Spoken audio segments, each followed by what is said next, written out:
Hi everybody, I'm Patrick. And I'm Michael. You're watching another episode of Star Wars News and Views, and today we're talking about Adam Driver's comments on Episode 8. Mm-hmm. A few weeks ago, during the Toronto International Film Festival, which is actually right here, just ended a couple of weeks ago, Adam Driver didn't he have 2 movies coming out? I think so, yeah. Yeah, anyway, he had a movie coming out, whichever one it was, and he was interviewed by Collider, and they were asking him about Episode 8, because they're all Star Wars fans there, and Adam Driver said, "It's great. It's similar to how Empire Strikes Back has a different tone." And he went on to say, not just that it's dark, but just that the tone is different. Yeah. So when he had said that, the internet kind of blew up a little bit and was all like, "Oh, it's gonna be like Episode 8's like a new Empire Strikes Back. Yeah, Episode 8's gonna be Episode 5, blah blah blah." And I think one of the reasons for that, which is kind of warranted, when people got a little upset, was because the biggest backlash I think to Episode 7 was that it was too similar to New Hope. Yeah. So I think that when he had said that, a lot of people kind of jumped on thinking that they're going to be remaking the whole original trilogy again, and because of that, he went on to another interview with Variety promoting another one of his movies. I think maybe one of the same ones at TIFF.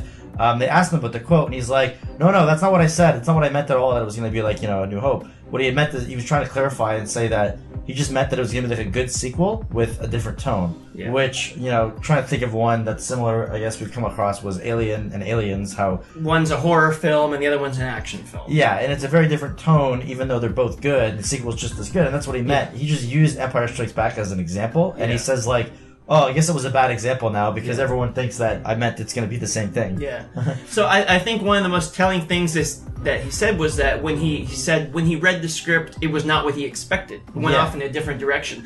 And that's actually something that we've heard from a lot of sources with regards to Rian Johnson's take on it. Yeah. I think it's very important that J.J. Abrams actually did do a sort of retro throwback to A New Hope. Just, number one, to reintroduce everyone to Star Wars, but also just to play it safe, because they're like, "Oh, you just played it safe, you just remade A New Hope." Yeah, you have to start out playing it safe, because the prequels and everything that happened since then, there was so much damage and so much division within the community of Star Wars fans and the public and the critics and everyone, that it was like, "Don't worry guys, it's in good hands.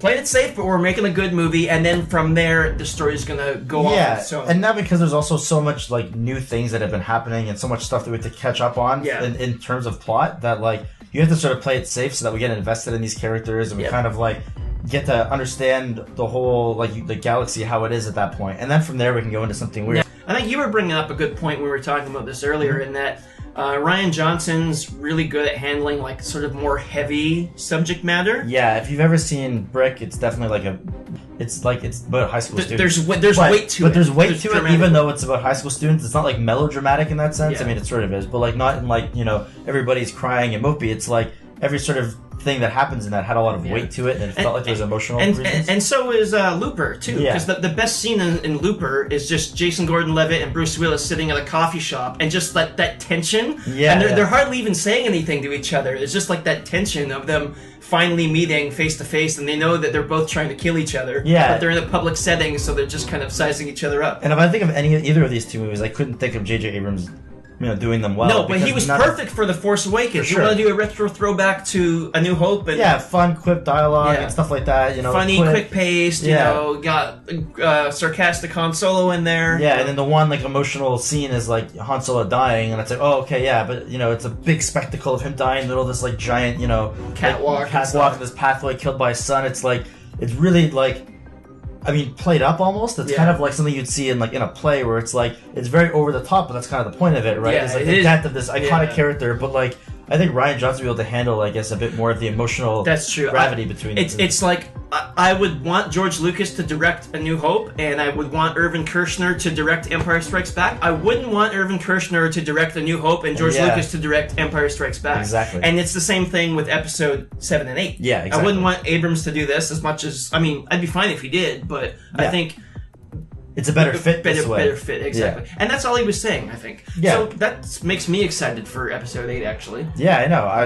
I think Adam Driver's, he's got a pretty wide filmography, but I'm pretty sure he's, at this point, even though he's pretty young, but I think that, he definitely likes this series a lot, and I think that he wouldn't really just be throwing that out there if he didn't actually think that it was going well, and being that he's one of the main characters of the series, that, I think, he must have seen a lot of the emotional parts and said, "Oh yeah, Rian Johnson's definitely doing something different with this." Yeah.